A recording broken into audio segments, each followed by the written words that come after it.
ሰላም የገንዘብ ሚዲያ ቤተሰቦች እንደምን ቆይታችኋል? የዕለቱን ዜና ይዤ ቀርብ ያለው ከዜናዎቹ ጋር አብራችሁን ቆዩ እያልኩኝ አዳዲስ መረጃዎችን ለማግኘት የገንዘብ ሚዲያን ዩቲዩብ ቻናል ሰብስክራይብ፣ ላይክ፣ ሼር በማድረግ አብሮነታችሁን እንድታሳዩን በአክብሮት እየጠየቅኩኝ ወደ ዕለቱ ዜና አልፋለሁ። በጋምቤላ ክልል አጭር ቀሚስ የሚለብሱ ሴቶች 3000 ብር የገንዘብ መቀጮ እየተቀጡ ነው ተባለ።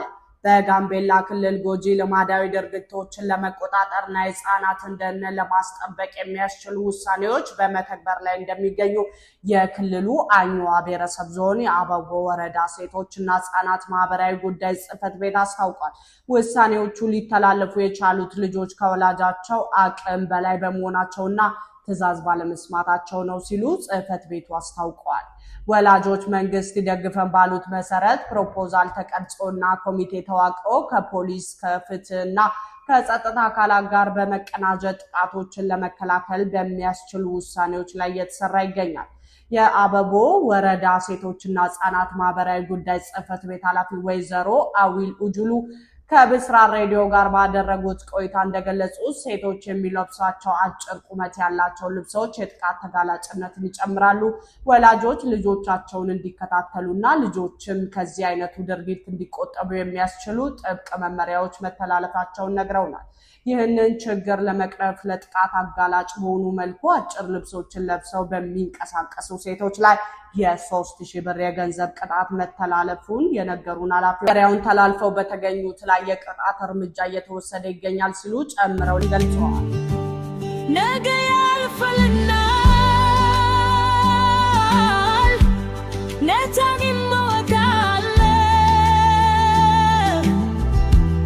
ሳውዲ አረቢያ ውስጥ እስከ 8 ዓመት የሚደርስ የእስር ቅጣት ተጥሎባቸው የነበሩ 343 ኢትዮጵያውያን ወደ ሀገራቸው ተመለሱ። ኢትዮጵያኑ ፍርደኞች ወደ ሀገራቸው የተመለሱት መንግስት ከሳውዲ አረቢያ መንግስት ጋር በመነጋገር ኢትዮጵያኑ ተፈርዶባቸው የነበረው የእስር ፍርድ እንዲሻርና ምህረት እንዲሰጣቸው በማድረጉ እንደሆነ የውጭ ጉዳይ ሚኒስትር ዴኤታ ብርሃኑ ጸጋዬ በማህበራዊ ትስስር ገጻቸው ባሰራጩት መረጃ ላይ ገልጸዋል። ሚኒስትር ዴኤታው ዜጎች የህገወጥ ስደትን አስከፊ ገጽታ በውል በመረዳት ክብራቸው፣ መብታቸውና ጥቅማቸው ተጠብቆ በህጋዊ መንገድ እንዲወጡ ጥሪ አድርገዋል። የውጭ ጉዳይ ሚኒስትር ጌዲዮን ጢሞቴዎስ የእስር ቅጣት በተጣለባቸው ኢትዮጵያን ዙሪያ ከሳውዲ የውጭ ጉዳይ ሚኒስቴር ከፍተኛ ባለስልጣን ጋር በቅርቡ መወያየታቸው ይታወሳል። ነገ ያልፈልና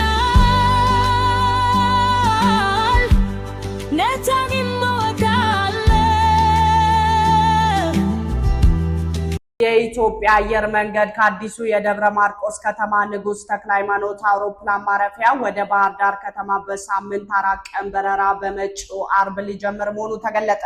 አየር መንገዱ በተመሳሳይ ከባህር ዳር ወደ ደብረ ማርቆስ በሳምንት 3 ቀን መደበኛ በረራ እንደሚጀምር የደብረ ማርቆስ ከተማ አስተዳደር ኮሚኒኬሽንስ ጽሕፈት ቤት በማህበራዊ ትስስር ገጹ ባጋራው መረጃ ገልጿል።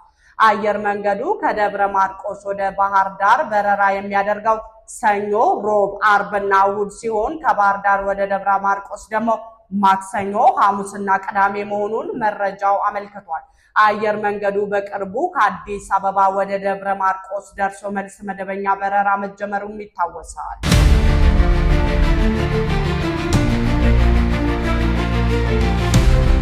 የልማት ስራ ከመጀመሩ በፊት ከህብረተሰቡ ጋር ውይይት ያላደረጉና የንብረት ግምት ሳይሰጣቸው የተነሱ ዜጎች መኖራቸውን የኢትዮጵያ ሕዝብ እንባ ጠባቂ ተቋም ገለጸ። የኢትዮጵያ ሕዝብ እንባ ጠባቂ ተቋም በመንግስት ተቋማት ላይ ባደረገው ክትትልና ቁጥጥር በዜጎች ላይ እየደረሱ ያሉ የአስተዳደር በደሎችን ለህዝብ ተወካዮች ምክር ቤት ባቀረበው የ11 ወራት ሪፖርት ላይ ይፋ አድርጓል።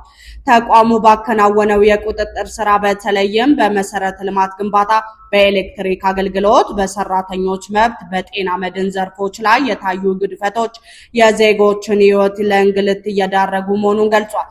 ተቋሙ በሪፖርቱ በዋነኝነት ካነሳቸው ጉዳዮች መካከል በመንገድና በከተማ ልማት ፕሮጀክቶች ወቅት የሚታየው የህግ ጥሰት አንዱ ነው።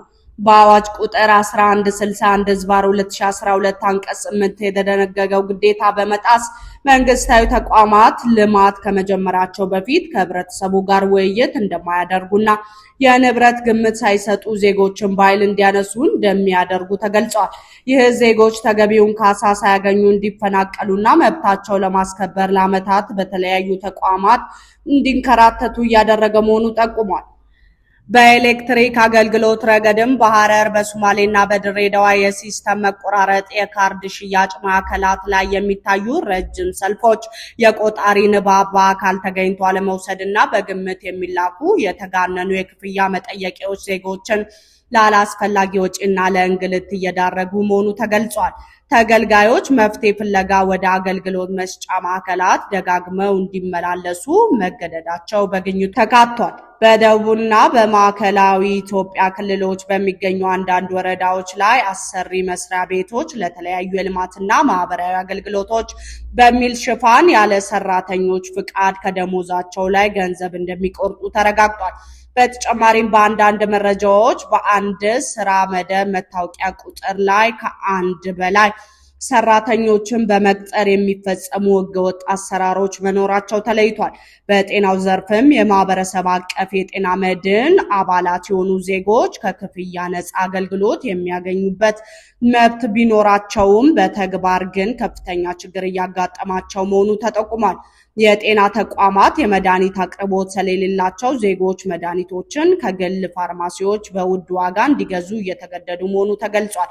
የእንባ ጠባቂ ተቋም እነዚህን መሰል የአስተዳደር በደሎችን ለመቅረፍ ባደረገው ተከታታይ ክትትል ቀደም ሲል ተለይተው ከነበሩ 24 ዋና ዋና ችግሮች መካከል 20ዎቹ ወይም 83.3% መሻሻል ማሳየታቸው ገልጿል።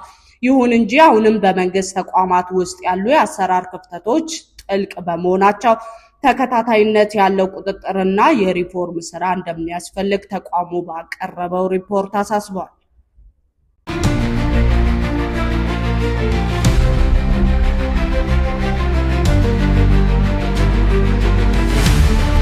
የባህር ትራንስፖርትና ሎጂስቲክ አገልግሎት በመካከለኛው ምስራቅ ጦርነት ሳቢያ ሆርሙዝ ወሽመጥ ላይ ቆሞ የቆዩትን የኢትዮጵያን የንግድ መርከብ ጊቤ ወደ ጅቡቲ ወደብ ጉዞ እንደጀመረች አስታወቀ። ጊቤ ኦማን ባህረ ሰላጤ በኩል አልፋ በመመለስ ላይ መሆኗን በመጪው እሁድ ምሽት ጅቡቲ ወደብ ትደርሳለች ተብሎ እንደሚጠበቅ ተቋሙ ገልጿል። ሆኖም የመርከቧ መነሻ የት እንደሆነ፣ ለምን ያህል ጊዜ ባህር ላይ ቆማ እንደቆየች ወይም ምን ያህል ሰራተኞች እንዳሏት ተቋሙ አልገለጸም። ኢራን የሆርሙዝ ወሽመጥ መዝጋቱን ተከትሎ ጊቤን ጨምሮ የተለያዩ አገራትና ኩባንያዎች ንብረት የሆኑ በርካታ የጭነት መርከቦች ከሰራተኞቻቸው ጋር ላለፉት ጥቂት ወራት ባህር ላይ ለመቆየት ተገደው ነበር።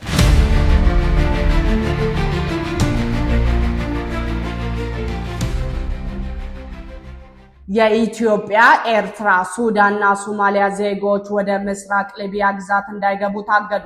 ኢትዮጵያውያን ዜጎችን ጨምሮ ወደ አውሮፓ መሻገር የሚፈልጉ የአራቱ አገር ፍልሰተኞች በሊቢያ በኩል በሰው አዘዋዋሪዎች አማካኝነት እንደሚያልፉ ይታወቃል። የምስራቅ ሊቢያ ባለስልጣናት ይህንን እገዳ የጣሉት የውጭ ዜጎች ወደ አገሪቱ የሚገቡበትን ሁኔታ ለመቀየር በማስፈለጉ እንደሆነ መናገራቸውን ሮይተርስ ዘግቧል። እገዳው ዲፕሎማቶችን፣ የቆንስላ ሰራተኞችን እና ቤተሰቦቻቸውን እንዲሁም የቅጥር ፍቃድ ያላቸውን በትምህርትና ሕክምና ዘርፍ የተሰማሩ የሀገሪቱን ሰራተኞች እንደማይመለከት ተገልጧል። በአሁኑ ወቅት 900 ሺህ ያህል የውጭ ዜግነት ያላቸው ፍልሰተኞች ሊቢያ ውስጥ እንደሚገኙ መረጃዎች ያመለክታሉ።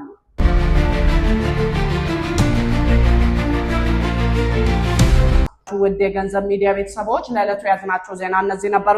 የገንዘብ ሚዲያ ዩቲዩብ ቻናልን ሰብስክራይብ፣ ላይክ፣ ሼር ማድረግ አይርሱ እያልኩኝ በሌላ መረጃዎች እስክንገናኝ ድረስ ቸር ቆዩ።